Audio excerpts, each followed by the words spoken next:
how do you internally handle feedback and continuous improvement? So Valve, one of the companies that also shares a lot of about culture, they have like a point system, stuff like that. Is there something you have? Uh, awesome question.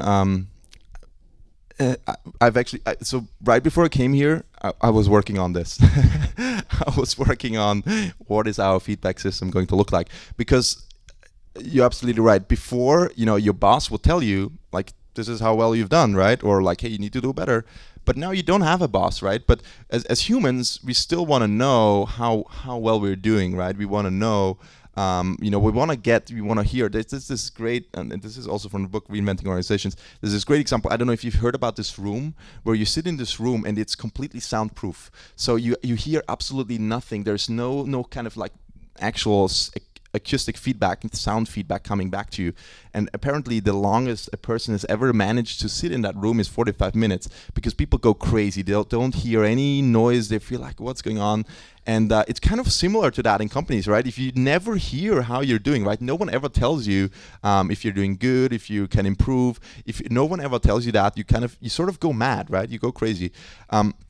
So Valve is definitely a huge inspiration, and what we plan on doing is that that we have a feedback process that is peer to peer, right? So like if I'm working together on a project with Alan, and he kind of like says like, hey, so we be doing, for example, we're doing both customer support, right?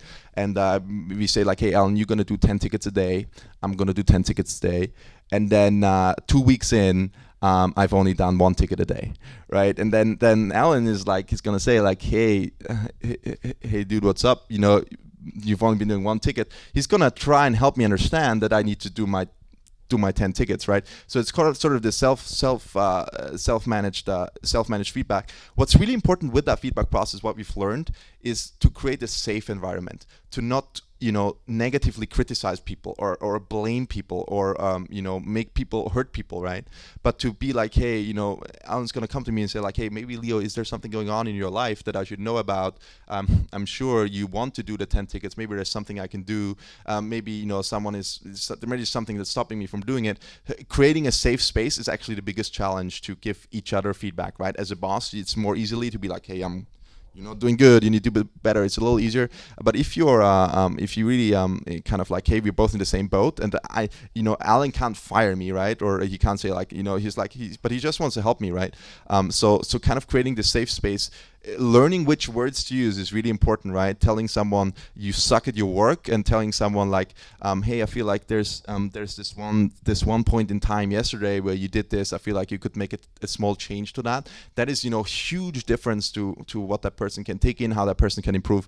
And we're actually working through that process right now. So I actually have not looked into Valve, so I'm gonna check Valve's again. I know what they do with culture, and they're great. And yeah, if you guys know of any other awesome ways to give peer-to-peer feedback, I'd love to hear it. And we are kind of like baking this new process into the culture, into the company right now.